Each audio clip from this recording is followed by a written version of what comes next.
Means we are live on Facebook, and this is our work session in preparation for our February 15th meeting.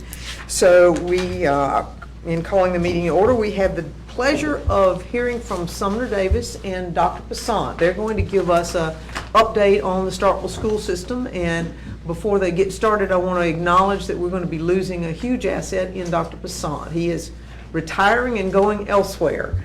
But just acknowledge what good work you've done and how much we appreciate it, and we wish you the very best. So anyway, Sumner, you and you and Dr. Passant, thank you for being here. Yeah, thank y'all for having us. The two of us felt like this would be a really good time to come and talk to y'all, just to let you know what's going on with the district in general. Obviously, with Dr. Passant's retirement announcement, there's renewed interest as to what's going on, and I wanted to take this opportunity to let him explain where we are on just general district health, and not COVID health, but health of the district. Yeah. Well, y'all are welcome to be seated. I didn't mean, unless you. Whatever y'all want to do. We Your can sit comfort. down, that's fine. And then after sort of Dr. Passant's done, I'll give y'all an update from the board on where we are in the search process and kind of how we see that going forward. Okay, So I'll great. let Dr. Passant kick us off. Well, good morning, and thank you all for having me. And I want to just also personally thank all of you for your support during the time that I've been here in Starkville and Octavia County. It's been a joy for me, the highlight of my career, and I'm really couldn't have had the level of success that I feel we've had over the past 5 years without your support. So thank you for your partnership and your support of me personally and professionally. So just a few things here. I will start with our COVID response, and over the past couple of years, as you know, it's been a challenge for us, for everyone, but in the school district, we have navigated through these times and continue to do so. We are at a point right now, after this last wave, on a downward trend as far as what we're seeing as far as cases in our schools. This past week, I think we had about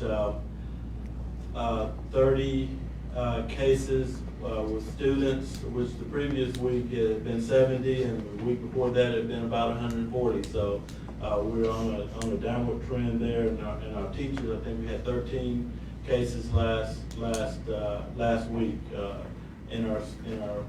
with our staff.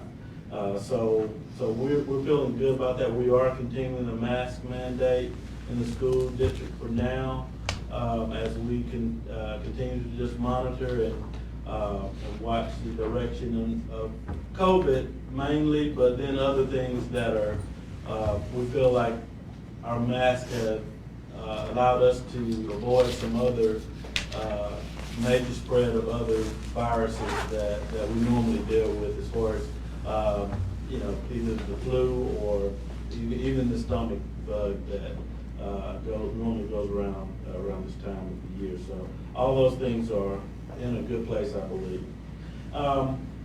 Moving on, I wanted to just share with you also a little bit about, we've been proud over the past 5 years to grow our pre-K program. When we arrived here, the district had about 2-3 pre-K classes at Emerson that were basically tuition-based classes through the Learning Collaborative. We are up to, and so that served anywhere from 50 to 60 students. Now, including those classes, we're serving this past year up almost 180 students, 160 or so students. And I will tell you, this past week, we opened pre-registration for pre-K, and on the first day, we had, Almost to the max already. well, it was above the max. We have close to 200 who have pre-registered now. And this is a good time for me to also share that because we've investigated the past couple of days the status of our collaborative funds and our donations the tax deductible donations that we received from people in this room and others. And we feel like we're going to be able to open another class at Sutter this year too. So we'll grow our pre-K program a little bit more. Let's elaborate on that, because I think there's a whole lot of lack of information about that, because I think it's an awesome program. So it allows you to take your state tax bill, whatever that is, and apply it to the local school district. In this particular case, this learning, early learning collaborative. Yeah. Who I made the check out to. But anyway, it is something that each and every one of us in here who pays state income tax can do, and it goes directly into your community. So for those who are not taking advantage of that and offering that to your local community, I think we just need to help get the word out every chance we get, because it really matters. Absolutely, and it can make a difference. And if that's not enough motivation, let me share this with you. This past year, we had donations of about $229,000, $229,733 in Oktibbeha County for the Learning Collaborative. In Lafayette County, in Oxford, their collaborative, they collected $615,410. So we know that we can do better than they're doing there. So just a little comparison there between the two counties in that collection. And I agree. We're doing some things over at Emerson to encourage more promotion of that and other things that we're doing over there. But we do need to advertise it to people and share that info. We have, but we could probably find ways to do a little bit. I think it's just a constant barrage of information, once a month, once every 6 months, once every quarter, whatever, to get that out, particularly as you narrow down the time when people start to pay that state income tax. And just as I just mentioned, we have interest of at least 20 to 40 additional families wanting to enter our pre-K program that we would not be able to fund without that. So we feel like we have enough now to be able to open one additional class. That's wonderful. At Sutter, this upcoming school year. So I appreciate your support on that and you mentioning that, but that's something that we'll work to advertise more also. One of the other major projects that we're working on, we've been working on for over a year now, is the modified calendar.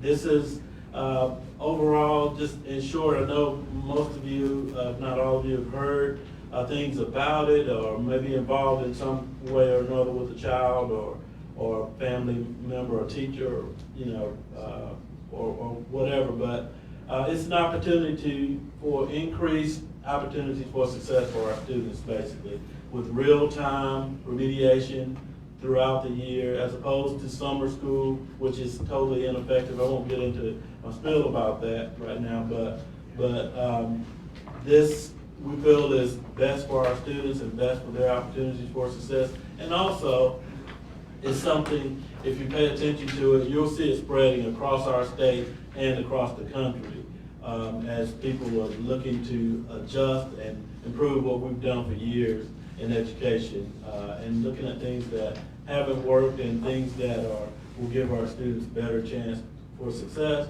things that fit today's world as far as students' needs, community needs, our business and industry needs. This is what we believe is going to make a difference for our students' success. So we're in the process of finalizing some plans for next year on what that looks like, and there's a lot of work that we still have to do between now and April to get things in place for that, but it's coming along, and we're excited about that, and we look forward to sharing more and more with the community about it. Dr. Son, what's the basic framework for the schedule for this new plan? Kind of tell everybody what that is. Yes, sir. We'll start school about, I can't remember specific dates, and I wish I had brought copies of it for you, but start school It's run. roughly a week earlier than what we start now. Okay. I mean, approximately. So And then we 1st of get out- August as opposed to? No, it'll be the last week of July, like in the Okay. first week of July. But we're Okay. starting right now, first day of school this year was what, August 6th? Right, for students, right? Right, for students to go to school. So basically, you're looking at starting a little bit more than a week before, into July, and then school will let out a little bit later into that first week of June. Okay. Right, but I think June 3rd or something. When are we getting out now? What's the average, third week? Just before Memorial Day, maybe the 20. So this would extend the school year into the early summer or late spring, another week, week and a half, 2 weeks, week and a half, something? It would extend it about a week on the back end and start about a week early. So two additional weeks. in- Right, well, but you gotta remember, what's gonna happen is in fall, for example, you'll actually have a true fall break. And when he talks about mid-year remediation, that's, you've had the kids since, the start of school, teachers can already identify kids that are having issues and struggling and letting them fall behind throughout the course of the year. That's an opportunity right then in the middle of the fall semester to have those children come in, work with teachers to catch them back up, right? And is that everybody else is off for a fall break while this remediation is going on? Potentially, or we're also talking about offering enhancement and enrichment If they- programs for those children as well. Voluntary, I guess. Right, exactly. And then you would do the same thing in spring, it's just a fall. Spring. Exactly. Right, So- in the spring is the week after spring break, this got in March, right between the two 9-week periods. And of course, in the fall, it's right at fall break at the end of the first 9 weeks of school. So that's where your extra 2 weeks go. Right, So exactly. we moved those two, it's really 13 days that we'll actually work. But we moved those 2 weeks out of the summer into the school year, basically. And that's where those two, that early start and that just a little bit later ending. And again, to just sort of emphasize the thing that really I'm very hopeful about with this calendar is not to get down into all of his educational philosophy type stuff. But you heard him say, you don't want to go off on summer school and its ineffectiveness. This is an opportunity literally to try to identify kids that are struggling in the middle of the school year and work with them to make sure they're keeping up and don't lose all of that, and then try to cram it in the summer so that they're on pace throughout the school year. I mean, to nutshell it, that's basically the ultimate goal of all of this. I have one other question, quick question. Why 7:30 on pre-K Wow. versus 8 o'clock? 7:30 a.m. you mean? Start time. Oh. Start time. I know, slapping 4-year-olds or 5-year-olds around at 5:30, 6 in the morning, get them up to be at school at 7:30, and their parents getting, I'm asking, why not 8 o'clock on pre-K, like regular school? Well, First what, off- we deal with first of all, we deal with the transportation. I see. I understand that. That's one of the reasons. And if we have to have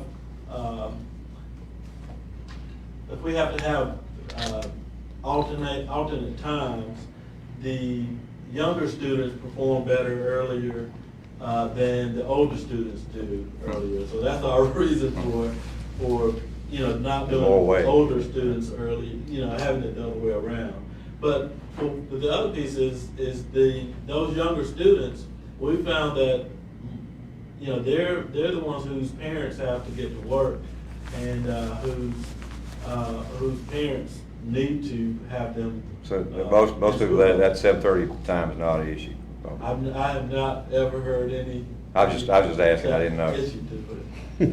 Is Grandpa having trouble getting work? Grandpa is gonna have to, he's gonna step his game up a little bit. We older kids have trouble getting started in the morning. Anyway, That's right. I just asked, y'all continue, I'm sorry. No, I appreciate the question.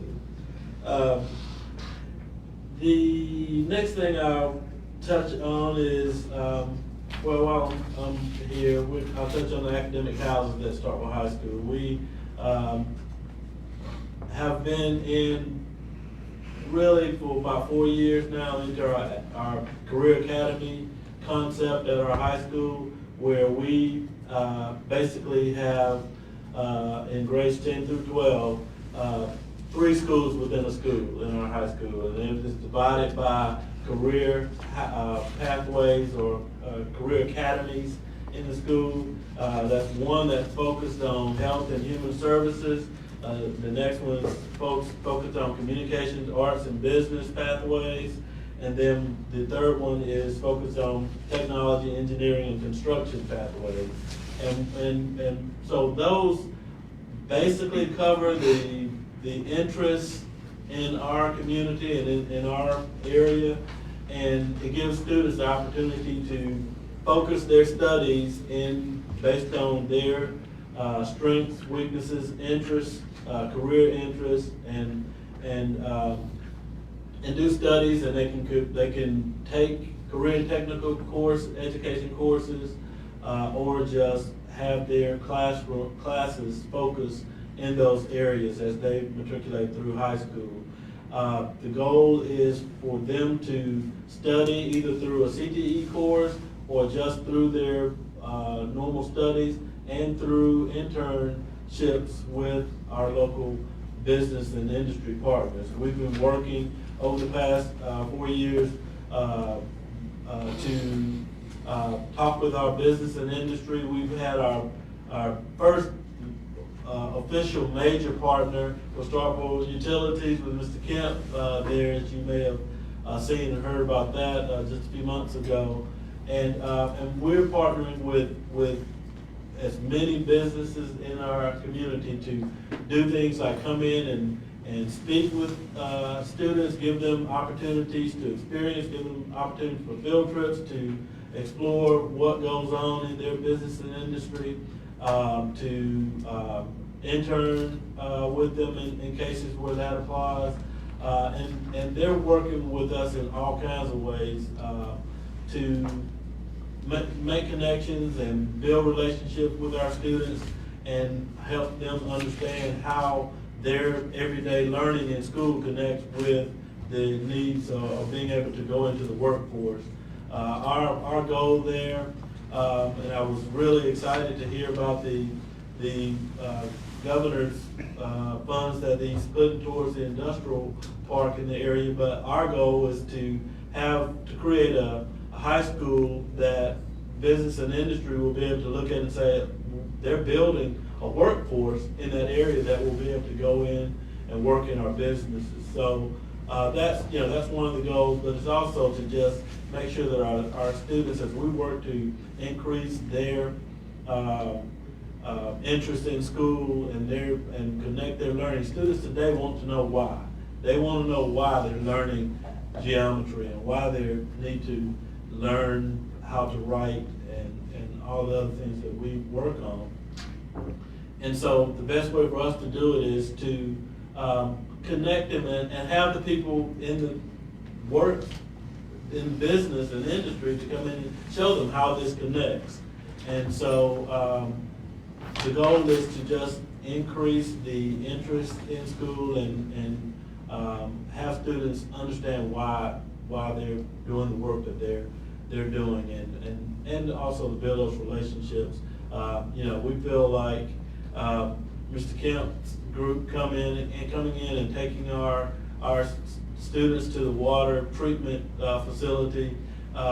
They're looking at future employees there that will go in and be ready to work in those areas. So we're real excited about the thing, and we're doing things to push that down, all the way down to our elementary schools, in that just giving them information and let them start exploring as early as that, so they can start building and thinking about their interests all the way through school.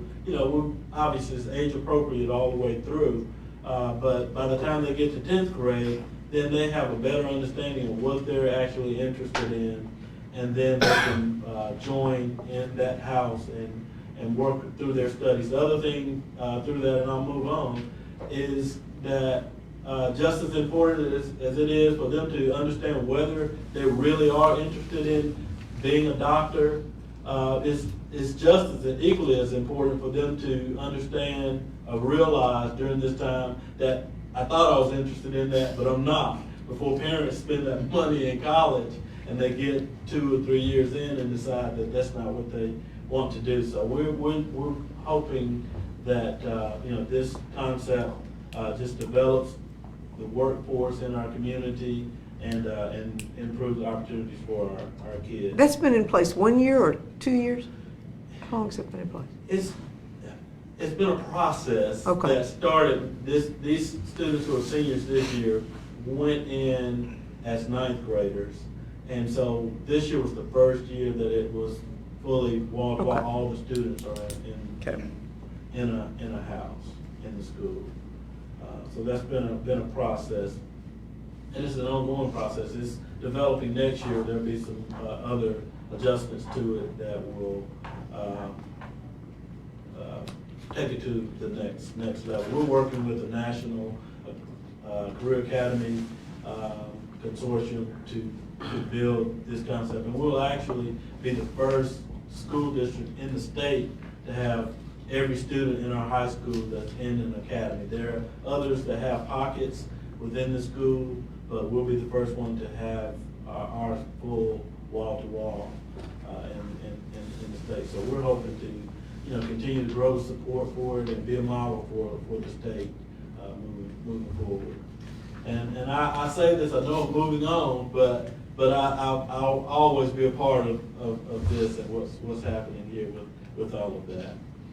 I'll move on. I know our time is short. I wanted to just touch base on some of our capital improvement projects that we're working on. We have allocated a lot of our funds from our emergency relief funds towards some facility upgrades, but the district has also redone some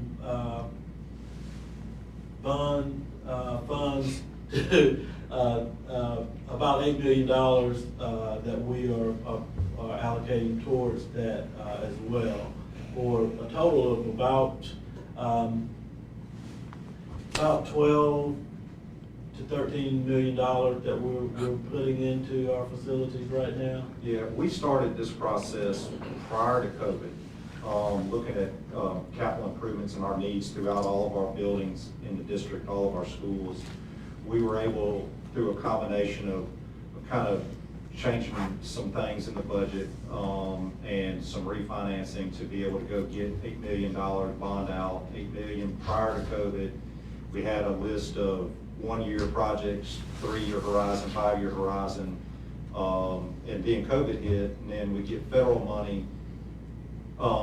It's been a blessing and a curse a little bit, in the sense that, yeah, it's great to have that money, because it freed up some of that initial 1-year project, and we were able to move on quicker to the 3-year projects. However, everybody in the world is trying to build right now, and it's a slow process, and so it's not moving as quickly as we would like to, but we are putting a whole lot of money into all of our school districts all the schools across the district in this process. And, yeah. Those include, we're redoing the Ward building on the Henderson Ward Stewart campus.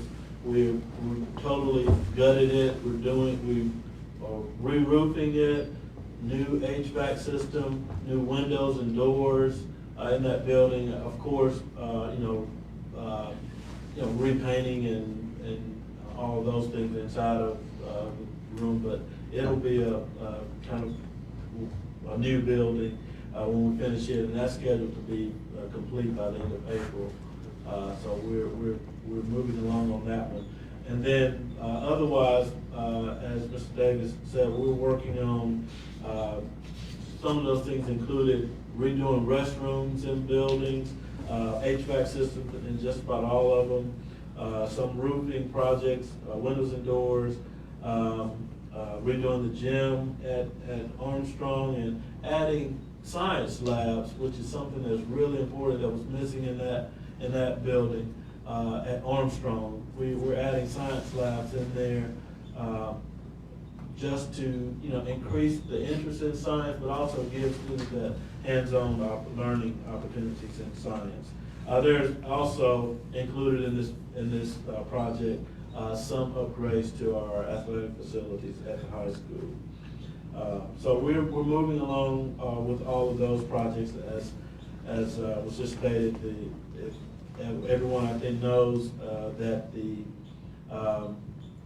challenges in the workforce and materials has slowed down the process a lot.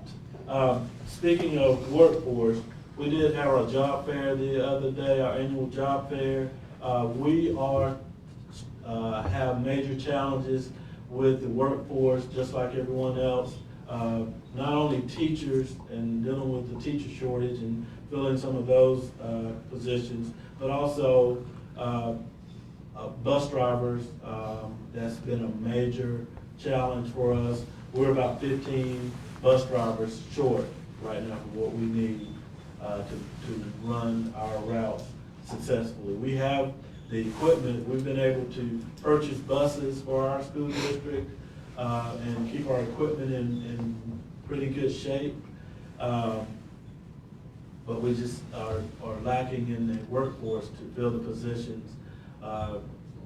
Retaining and keeping and hiring and retaining good bus drivers has been a challenge. Some other areas we're struggling at too, but I just wanted to share that we're involved in that struggle also. A couple of last things I want to close with. One, our Discovery Center, which is at Emerson, the community outreach that's going on there. I don't know how many of you know, but what we're doing through our school district is a function that's usually in just about every other community is done by the local government, by the city or other entities. But our school district has that outreach at Emerson or what we call the Discovery Center now, that's doing a lot of amazing work in the community and bringing people in and offering opportunities, learning opportunities, childbirthing classes to opportunities to earn GEDs or all kinds of things that's going on there. It's continuing to move forward. A lot of it through grants that have been secured by Dr. Burton now and Dr. Butler before had secured a lot of grants. So that's a really positive thing that's in place in our community that we're excited about. And then two last things. One, I wanted to make you aware, just in case there's any one you can reach out to encourage this. There was a Senate bill that was passed yesterday because of the struggles and because of the pandemic, making an adjustment to the third grade gate. I know many of you have heard that our third graders are required to take a test that will ultimately determine whether they are promoted to the fourth grade. We've asked, educators have asked for a year of reprieve from that, but what the bill that was passed will allow students to be promoted. There's a score, 1 through 5, with 5 being the highest of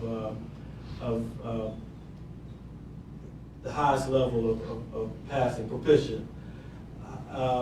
But then a 2 is, not failing, but it's passing at the lowest level of passing. Well, they're going to allow students this year to be promoted on this bill if they score a 2, but with heavy intensive remediation in the fourth grade. This will just keep a lot of our students from being held back a year in the third grade. We'll catch them and work with them in the fourth grade. We were just concerned, we being educators across the state, we're just concerned about the number of students in this situation, pandemic situation that we've been in and the loss of learning that has occurred, we have been afraid of the number of students that will be retained in third grade and having a huge bottleneck there. They have made that adjustment. The Senate has passed a bill to make that adjustment for this upcoming year. And I'm telling you this to encourage you to, if you have any friends in the House, to encourage them to support it. What's the Senate bill number, if I may ask? I did not have the number. I was not given the number. I just got a message last night that the Senate Okay. had passed this bill. I do not have the number. If I get that, I can forward that to you. Okay. But I would imagine that would be in discussion. And it was passed with unanimously in the Senate, Okay. so I imagine the House will too. But I wanted to make you aware of it. Final thing I'll just mention is not this week, but the following week. I'm saying this to say that overall, we're really pleased with our students and our teachers' work that they've done over the past 2 years. Our schools have continued to show growth. We're not performing at the proficiency level that we would like to. However, the most important thing to me, and it should be to most of us, is that our students are showing growth. And our schools have been showing growth or either sustaining with our students because we've been able to keep our students in school face-to-face, and teachers have just been putting in the work the past 2 years with our kids. And so we're really pleased with our performance under the circumstances. But as a matter of fact, the Preps Association is a state leadership association that works with schools and research for school education in our schools, recognizing 3 of our schools for that growth: Henderson Ward, Overstreet, and Armstrong, for their growth over the past year on our state test. We're also being recognized, the Mississippi State and our partnership schools are receiving the Hugh I. Peck Award at that conference for research in education. And then we also have the Rural Teacher of the Year for this district, this congressional district, came from the partnership school. So the Rural Teacher of the Year will be announced at that award ceremony in a couple of weeks. So she's one of 4 finalists for that, and Mallory Carlisle, as a matter of fact, has been recognized for that award, and we're hoping that she'll come out on top in a couple of weeks. So that's a quick rundown. I'm out of breath, and that's just a short snapshot of what we have going on at this point in the school district. Well, we It's a lot appreciate you more. coming. Anybody have any questions other than what's already been asked? I have a question. Yes, sir. Is there where in the future that Starkville High will build a new high school? I know y'all probably heard that many times. When we did our, like I said, pre-COVID, we were doing this capital improvement plan and our facility study, and we looked at the potential of a brand new high school, and the price tag on that for everything that we need, we were, and this is pre-COVID construction numbers, was what, around 85 million? And so we as a board looked at that number and just sort of said, yeah, we can't really do that. And so what we are trying to do is come up, and we've already been engaged in looking at ways in which we can go in, and you know that building probably as well as anybody in this room, it needs work. And I don't think anybody would deny that. And we are trying our best to take the money that we do have available and what we're able to get through various bonding capacities without trying to go and increase millage on anybody. And fix what we need to fix with appropriate additions. For example, a couple of things on our wish list would be a quote-unquote new performing arts center on campus over there that would actually, because when you think about our district, really the Greensboro Auditorium is the biggest auditorium in the whole district, right? It might be the biggest public auditorium in the entire city. but we need a bigger facility for, whether that be a band performance, theater performance, or just community events. We've looked at other improvements for athletics as far as a new gymnasium type of facility that could also, you know, on our wish list, since we're kind of talking about the high school campus a little bit, one of the things when he said some of the athletics, one of our big focuses is going to be try to, we don't have Title IX problems with our athletics, but try to build some girls' facilities to help them, because for example, right now, the athletic center at the end of the football field, right?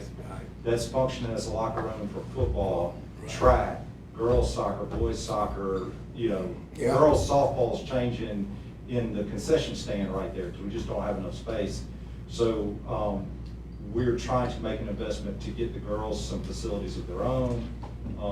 And those are some of those down the road projects that we're planning in and around the high school complex within our meetings that we can have. I'll just add to that, from the academic side of that, as far as a new high school, the program that I talked about with our career academies, our academic houses, we're fitting a square peg into a round hole. What I mean by that is it would be ideal to build a facility that fits that program, where the houses are able to be truly separated and be schools within the whole school. So that's the other reason for there a need outside of just the physical shape of the facility, so that it'll fit the current program. There's a need for that reason as well. So that is, but we know that the high school is the main focal point and the cornerstone of the community. But I'd be remiss if I didn't say there are other schools in the district that are Worse. just as or worse condition as the high school. So we have facility needs across the district. The high school is something we definitely have to look at. We'd love to get to the point where that one and other facilities can match the partnership school that's on the campus out there. Last question. Tracy, that made a teacher of the month at Old Street. That's my baby. Is that right? Congratulations. I was excited to see her the other day. Thank you. She's doing a great job. Just real quickly before we get going, and I really appreciate y'all's time this morning. I want to sort of update y'all on where we are as a district on our search process. When Dr. Passant announced his retirement to us at our January board meeting, we had a meeting a couple days later, requested, specifically sought proposals from some search firms, chose one of those proposals, Hazard Young at Taya and Associates, have engaged them as our search firm for this process. We actually have a meeting at 1 o'clock, our initial meeting with them. The initial timeline right now and various steps is they're going to meet with us, they're going to meet with various stakeholder groups of the community, the school district, and get input from them on, you know, the type of traits we need in a superintendent for our community. Then they're going to help us put together a candidate pool. Board will then narrow that down, hopefully bring people in, then those people come in, relatively standard process, will again meet with community, those people will meet with identified community groups, constituency groups. Hopefully we can make a job offer, have it accepted. The plan is definitely to have someone in place by July 1. Dr. Passant's retirement is effective end of June, so I mean that's sort of the window we're looking at. But the one thing I want to emphasize from the board's perspective in this search process, obviously we've already had conversation with Dr. Passant about just characteristics that whoever the next person coming in needs to have, you know, from his perspective, which I think is very valuable. But we as a board have recognized that this is probably one of the biggest decisions our community is going to have, just in general, for a long time. And we want to make sure that the process we use is inclusive, takes into account voices from throughout the community, and not just what would be considered going back to the well of the same old folks voice in community. So we're trying to make a big effort to put together a process which engages all aspects of our community in this, because in reality, the school superintendent for our district is so much more than just dealing with K through 12 education every day. I mean, and we recognize that, and I know I'm preaching to the choir with this group, but so that's our thought process. We want to hopefully have a very open process that generates a really good pool of candidates, and we have a successful search on the back end. So, and I'll be happy to answer any questions, but that's just sort of where we are right now on that. Tell me again your search firm, who is it? Hazard Young, and to be quite honest with you, I'm not exactly sure how to pronounce it, but it's A-T-T-E-A is the last name, and Associates. And they're out of, They are out of Illinois, actually. Illinois, They okay. do K through 12 executive searches across the country. Actually we solicited a proposal from them based on a recommendation from other folks because we kind of called around and said, who does good K through 12 searches? Mhm. We solicited proposals from 4 different firms, and their proposal was the one that the board. Okay, great. Any questions of Mr. Davis? Do we have many candidates from our system? From inside the district? Inside. I don't really know. We're kind of early. I mean, y'all know how it is. If a job comes up and you always hear rumors about, oh, I hear so-and-so is interested, but as far as a formal interest expressed to us, we haven't got anything formal. And I'll say that, I think our board's going to take the position that we're going to put together a process, and we welcome anybody who wants to apply through that process to apply, whether they're internal, external, wherever, and let each candidate go through the process, and we're going to try to pick the best qualified person for our district. So. Okay, cool. Anyone else? Thank you so much. I appreciate both of you to come in and give us that update. Really, really do. And Dr. Passant, we probably won't see you that much anymore, but please do know how much we've appreciated what you've done. You've clearly made some huge changes and beneficial changes to the district. I think it's great. Thank you all so much. Thank you. Appreciate it. All right. Thank you. Bye, y'all. Mayor? Yes, sir. Before we get off of that, I think it's worth mentioning to the board, and just to bring up the subject, that with regards to our legislature and money, you stated a while ago, we get monies for matching on this pre-K program, right? No, it's not. No, it's not matching. No. It comes directly through it, but it comes from state income tax. No, I'll use me as the example. When I wrote my check, Right. instead of writing my check to the state treasury, Revenue. I wrote it to those guys. It was a direct check to them, and then I used that to, the record of that to tell the state that this is what I have done. Gotcha. Instead And of that offsets your yes, state income yes. tax. So it's not a match of any kind. It's just you sending your state tax payment to the local folks as opposed to sending it to the state. I guess that goes to what I'm going to say. Gentlemen, if y'all don't know, it's just stuff, if you'd love to. I didn't know. Well, that there's 2 proposals in both houses of our legislature to phase out our state income tax. Yes, and All right? that crossed my mind too. And I guess Yeah.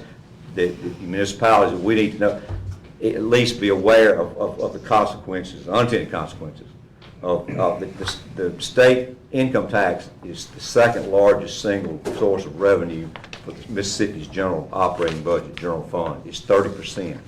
Now, what they're talking about is not that much, but if they blow a $400 or $500 million hole in the bottom of the state budget, that's going to affect stuff like just what you talked about, Mayor. Mm-hmm. And what I always used to tell people is when the state starts cutting money at the local level, button up your back pocket. Because what's going to happen is when the state cuts your budget at state level for something that filters down to local communities, I mean, this needs to be said, don't tell you what, that local communities will either make up that through ad valorem taxes or do without one or the other. I mean, those kind of choices will come down. One of the legislature's programs has component to it to offset the loss in state income tax with sales tax. The issue with that is a reduction in sales tax on groceries that could affect, materially, significantly affect cities and our diversion and our general fund, our diversion on sales tax on groceries, unless we're made whole on that. I don't know whether, I don't know, but we need, I think as a city and as cities and MML need to be on record and state that's going to be an issue, because Mayor and I have talked about this, that we don't, Starkville town's got 5 car dealerships. We sell a lot of groceries and stuff. And About that's that something, too. and that's something, right, but that's something that'll significantly impact our revenue stream and our general fund here and our ability to pay bills. Our general fund funds policemen, firemen, streets, things like that. And so that's something that is happening down there, and that ball is rolling. And one side, one Senate does not even have a replacement for the revenue loss. There's just let's roll it and phase it out, and let's just see if we can make it. The House of Representatives has an increase in the sales tax proposal to about 9% from 7% or something like that. But we don't, and then both of them are going to phase down groceries. We don't know how that figures in for cities, but it could be something very adverse to us, and I think we need to have our legislators in here to discuss with us where that stands and what's about to happen, because cities are going to get affected materially on that. They are, and tell me again, it was like 200 and something thousand that y'all got from the Octobah County? 29,000. Okay, so, that clearly matters, and so, Hamp's point is absolutely correct in the sense that there will be an impact, a trickle-down impact for all of that. So, and again, we will take that in consideration. Appreciate your time. So I'm sure we're all talking to our legislators. But thank you very much, guys. Thank you all for Appreciate coming. it. Yep. Yeah, absolutely. Thank you, Mayor. And that was one of the things. Because they're in session right now, it's kind of hard to get hold of them, but Fridays are actually pretty good. So I will see if perhaps I can get Representative Robertson and Senator Williams to come visit with us, and Representative Taylor as well, to come visit with us about that particular issue. State of Kansas tried this about 5-6 years ago, and their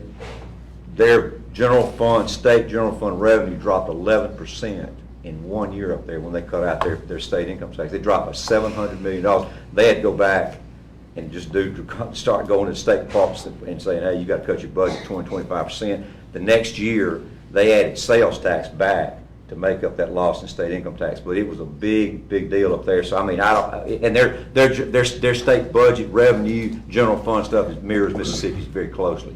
There are states that you look at and say, okay, it happened. If we do that, here's an example of what could potentially happen.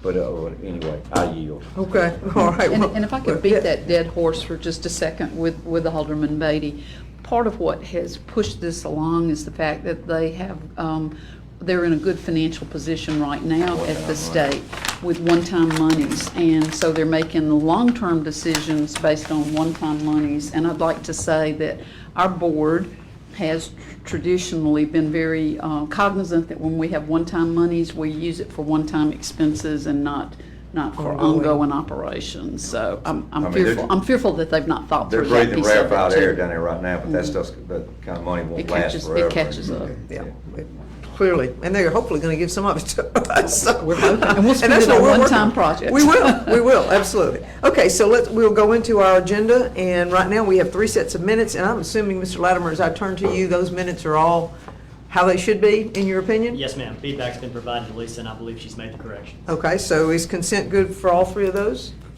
All right. Then I'm going to have, and I'm going to take this opportunity to say this twice. So right now, I want to acknowledge that at the Partnership Awards banquet on Tuesday night, that the Starkville Utilities Department got the Main Street Award. I'm not seeing Terry. Well, there he is. And Terry received that, but it was for all the work that was done on Main Street to lighten it up. We have lights, and they put up the Christmas decorations, and so Main Street was acknowledging that in giving the Utilities Department the Main Street Award. So I just think that's worth mentioning. So congratulations, and I will mention it again. Public hearing. This is our 5th and hopefully final public hearing, amending Section 3, 17, and 18 of the UDC for the rental housing code. And it is very much as it was. I think between Chris and Daniel, you want to give us just a little idea of what? It was just very minor changes that came out of the last public hearing, some of the comments from the board. Okay. And Chris, anything from your perspective that you want to add? None other than we added Alderman Beatty's suggestion about changing the The word Beatty security- amendment, the that's Beatty right. amendment, security device change to locked doors. Okay. All I'm right. sure all the realtors will remember that. I'm sure they will. That's a group you want to have from. All right, so we will be having our 5th public hearing, and then consideration is on the agenda, so we can take it up as an adoption at that point in time.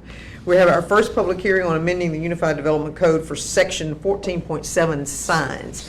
And this is, as we roll out the sign ordinance and it becomes effective May the 5th of this year, we had opportunities, or we just really didn't have any opportunities for enforcement. And so this has added some enforcement opportunities there. And Chris, since you drafted that, do you mind giving just a quick little excerpt of what we're talking about there? Sure. Basically allowing us to go in and if we have to take them down, so. So the way this would work is the deadline would run, and then we would give them 30-day notice that they're in non-compliance. And then if they still had not remedied the signs within that 30-day period, it would go to municipal court. So Judge Kelly would get the discretion and option to use any code enforcement remedy he chose. And one of the remedies we've written in is the lien remedy, which tracks 21-1911, which has an option that I don't think would be his first option in communication with him, but somewhere down the tracks, he would allow the city to go on the property, to take down the sign, to tally up the costs and fees associated with that, to ask for reimbursement by the owner, and if the owner refused to pay that reimbursement, then attach that as a lien to the property, just like we do under 21-1911. So that's the language that you'll see in red in your packets. Okay, so y'all have a chance to read that, and it will be the first public hearing, so. Under mayor's business, we've got the Kimley Horn proposal, and I did not have these guys, they're here today, nice to see you, and I did not have them making a presentation, but if the proposal is going to be in your pack and in front of you, because Daniel's going to give it to you. This is the one that Henry just emailed out while ago. Oh, okay, did you email This is out? correcting the red lines. Okay, yeah, it is warm. Yes, Chris has looked at it, and it fits all the requirements that the AG opinion, et cetera, that we always put into contracts. And to Henry's and the Kimley Horn's credit, they had already redlined them all out, having dealt with us and knowing Chris, but this is a clean version. So those things should pass muster, at least from Chris's perspective. The other elements are all the things that they're going to do. There are 10, I believe it is. Where did it go? Hang on. Well, I'm flipping through. I know where it is. I just pages are warm and not splitting for me. But yes, there we go. Tasks. That's the word. So there are 10 tasks, including the traffic analysis for, in specific, Alderman Beatty's desire. And so there are tasks 1 through 9 is basically where we're going to ask the board to go at this point in time. And then at the time we get the construction bids, we will look at task 10 as an option because Mr. Kemp seems to think that they may or may not be able to perform that. And so that'll be like, 9 months or so. Is that a good timeline? 9 months or so to get to construction bidding documents? Yes, ma'am. Okay, so at that point in time, we'll be better able to assess whether or not our own engineering department can serve in that capacity. But we now have a bid that is it, or an amount that is roughly what we would be spending, I'm sure, in the next 9 months. Cost of living being what it is, or inflation being what it is, or maybe COVID will take everything back down again and we'll all normalize. But as it stands right now, those are the dollar figures associated with this contract. So do you want to add anything or make any kind of presentation? Anybody have any questions? So we'll give an option here since y'all are here. Sure, I think maybe just to kind of talk about next steps if this does move forward. Okay. Our intent is to begin with simultaneously tasks 1, 2, and 3, which are doing survey, doing the traffic study, and doing geotechnical investigation. We really need all 3 of those tasks to have been completed before we start the design. And obviously there's some analysis and some results from the traffic study that we want to have first to be able to present to the board to basically explain that, with these modifications to Main Street and based on traffic study and analysis, here are the implications, and we also take into account future growth of Starkville when we're doing that traffic study. So those would be the first step and the first steps, and we feel like those tasks could be completed based on talking to our team and our sub-consultants. Those first 3 tasks could be completed in about 6 to 8 weeks. And so really at that point, we can kind of have a regrouping of here's what we found, and we're ready to move forward with full design. Okay, all right, questions? Would we have any opportunities to have y'all in where we can talk about this and have input on that kind of, Yes, I mean, that's, I think, At phase Yes. one kind of So thing. we would like to have a detailed discussion before any more design takes place. We want to present that information, the analysis about the traffic study. We had talked about doing some case studies on some other projects in other cities. yeah, and you had 3 case studies 3 case listed there. studies. You think you'll be able to find 3 case studies that would fit our profile? I believe they may not be exact, but they're going to have elements that relate to what we're proposing. And so we would like to, before we select those 3 projects in those 3 cities, we'd like to present those and say, hey, here's what we're going to study, here are the 3, make sure y'all are in agreement before we go to study those.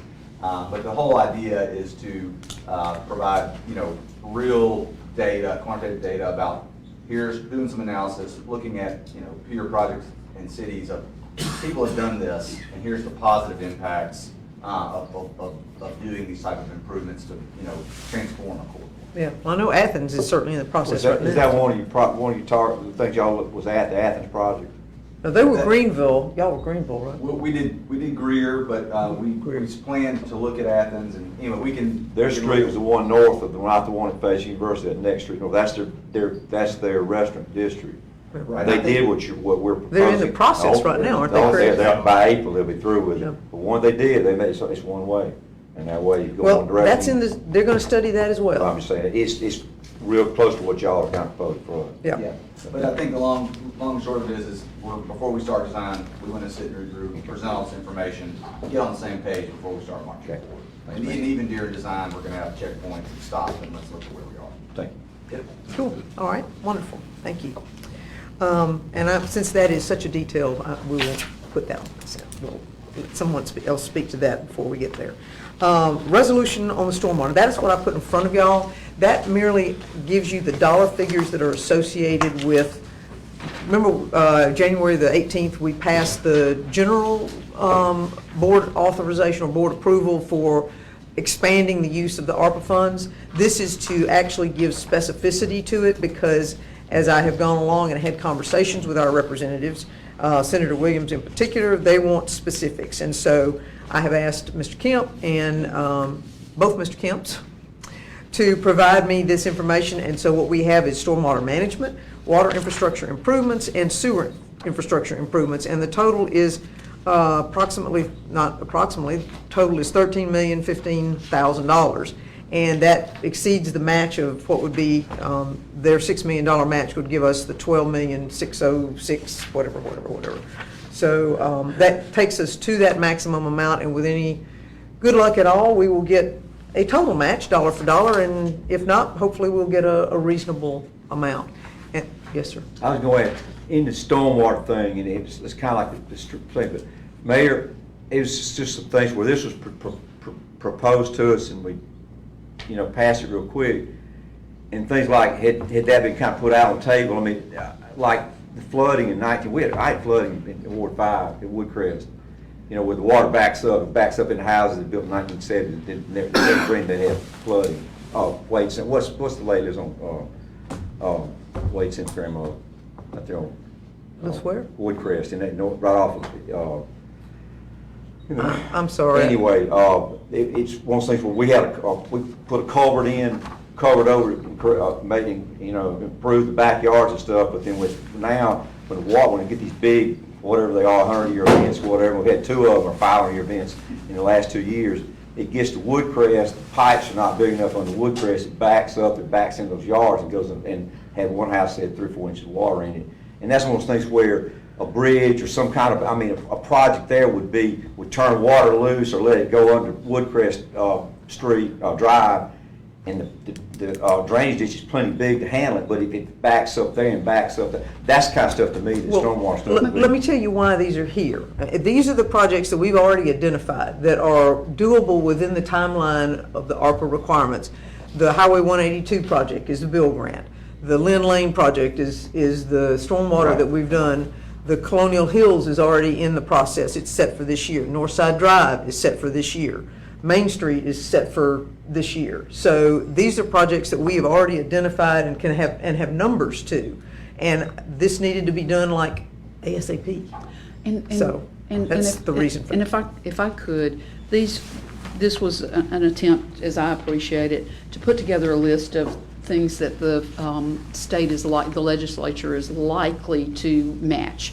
So these are low-hanging fruit in that regard. This is not the be-all and end-all of our drainage projects or other construction projects in the city, and that's where I'm going to ask a question in a second. That's where we will continue to fund those kind of things and work through those kind of things with our infrastructure monies and internal. The street, stormwater stuff, things that we got, well, didn't that have a? Let's let her finish. She wasn't done. When she gets done, go for it. We do have a list, but it's just a high level list. As the mayor said, these are things that we're far enough along in that they're essentially shovel ready and can be addressed immediately. Those other things will continue to be worked on with a different funding source. So we'll continue to work on those with other funding sources. And then the question I was going to ask was, this is to try to get us to an ARPA match, and the state very likely will or could possibly have other monies that they're going to make available. Yes, apparently there's $133 million that has been undesignated as of right now. Unless something's happened recently that I haven't heard about. But these are the ones and they may also issue a bond? I don't know if they will, Okay. but they have appropriations and then they have the ARPA money. Then the $133 million is of their ARPA money.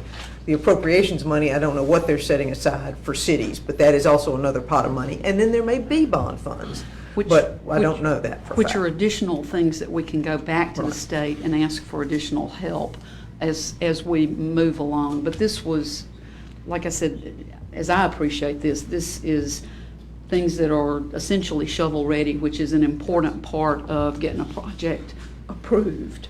Yes, and actually, Senator Williams asked for this for our last meeting, and we didn't have those dollar figures set aside or determined yet, so I have pushed it to this meeting, and this is sort of, the best we've got as it stands right now that actually meets that criteria. My comment to that would be, though, when the planning when things were being planned on the streets and the stormwater, that the board was not brought into that process, and things like, my things, just for instance, I'm sure there's stuff all over the city like that, but that one thing about mine that causes, in my ward that causes flooding, that might have become a high priority, but was not considered, and I never had an opportunity to say, hey. Have you talked to Edward about it? That's sort of the engineering rises to the level of getting into the capital projects. So that's a conversation that we need to have with the city engineer in getting it to that point. But we had not gotten it to that point, and I'll be honest with you, I'm not really familiar with the flooding in a particular house. So let's get together and let's talk to Edward and put that on a capital project list, because that's what needs to happen.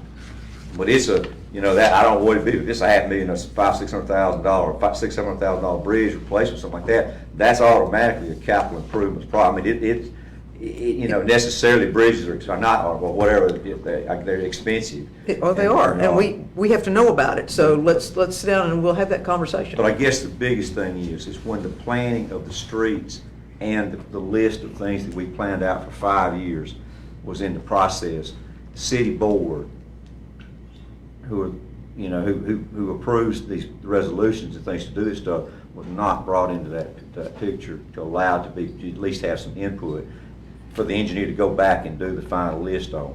And that likely, I know I would have mentioned that had I been given did we not have a capital projects work session at the work session? And Edward presented it? I thought It was We presented. had it, but it was set, and it was in such a format that it was pretty much done when it got here, and it just wasn't a lot of, I wasn't going to open up and plug in and say, okay, now I need to plug in a $500,000 bridge, or I don't know what it costs, but a bridge like that, because it was already set in the street. I said something about Hospital Road, and that pretty much like, don't go there.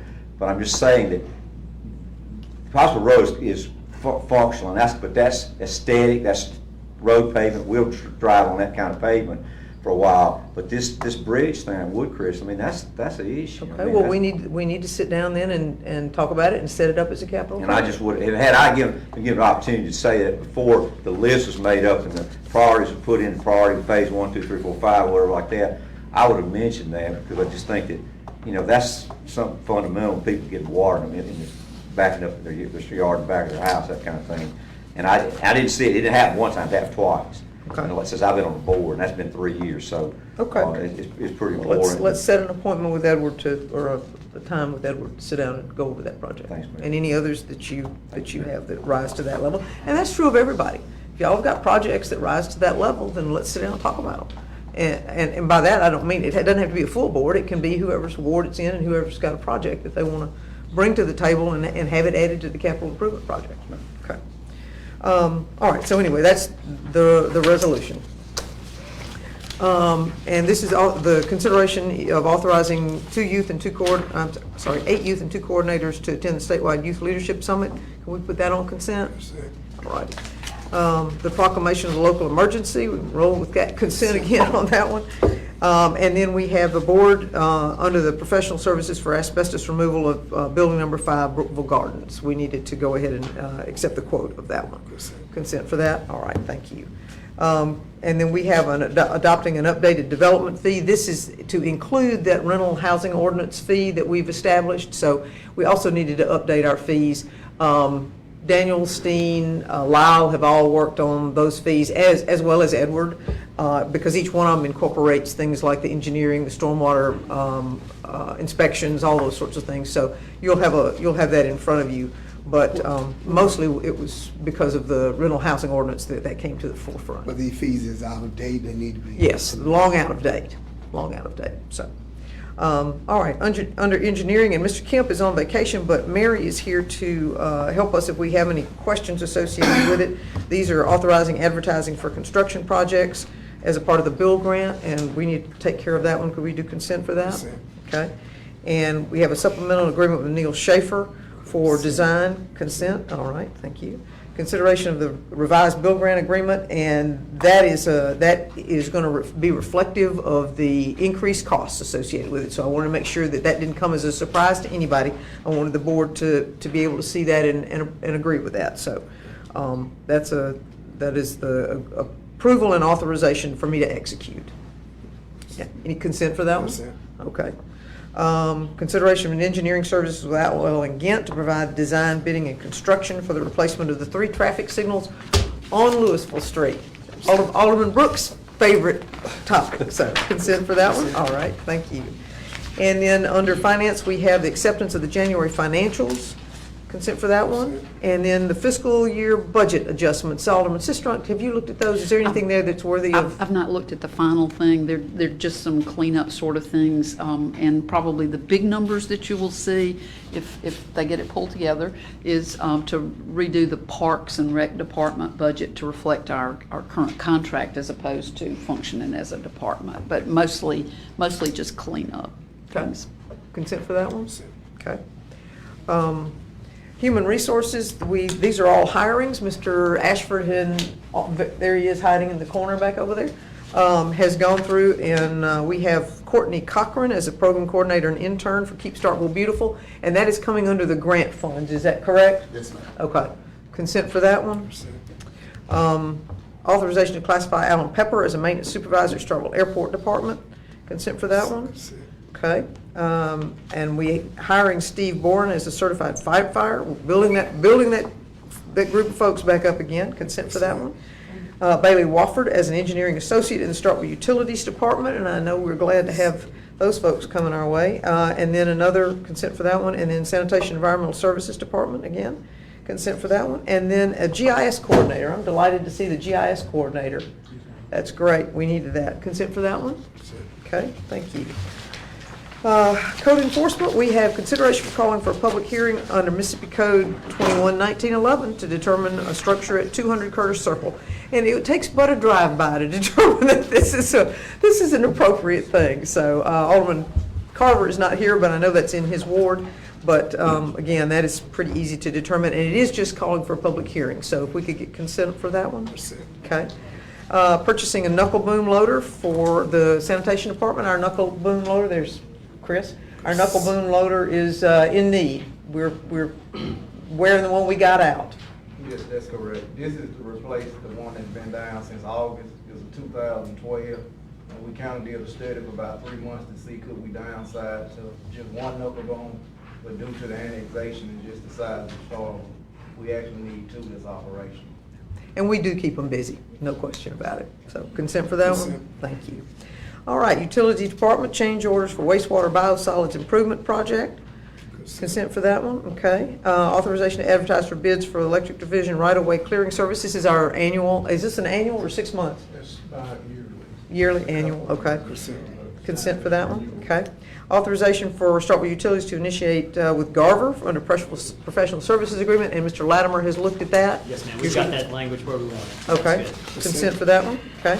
Accepting the lowest quote from Howard for audiovisual equipment, and let's describe that room. That room, I think Joel says is, what was the expression you used on that, Joel? Yeah, it's gonna be a multi-use room. This is in the expanded operations center over at Utilities. It can contain up to 85 people, and so typically you'll have presentations and training, but also it'll have telepresence where you can communicate back and forth. Imagine a large group of folks here locally participating in a TBA conference or something like that in a meaningful way. But also, it's going to be set up in such a way that it can serve as an emergency operations center in times of emergencies, whether weather-related, et cetera, which we foresee a great need for. So you could have various different departments coordinating in this large room, and the audiovisual equipment, and that term really doesn't do it justice. This is going to be a multifaceted and multi-use room, so it's a really neat facility. So, I think Joel was pretty excited, state of the art, so, yeah, it's going to be great. yeah, okay, consent for that one. Just one thing on to that. Yes, sir. Because from an operations standpoint, with cameras and capabilities of pulling data from all over the system, we pull it back to that location, this will support it, so more real-time information. Yeah. That- Mayor, we're waiting on a final draft for that. Okay. We can put it on consent. I don't anticipate any problems because the Okay. strikings are minimal, but we're Okay. just waiting on that final clean draft. Okay, okay. Starkville Utilities to renew their professional services agreement for communication services, and that's Checky. Consent. Okay, consent. And then we have not gotten the Babylon bids. We will not get them till Monday. So that's the reason for the blanks. But once we get them, we'll put them in, so. And then we have an executive session. We have sale of property, and we have potential litigation, which I believe Mr. Latimer has already emailed everyone about. So that is our agenda, and that will be our meeting for the 15th. And thank you, everyone. Have a great weekend. Nice to see you. Enjoy this beautiful weather. So, Fabulous. all right, Matt, we will be out. Thank you.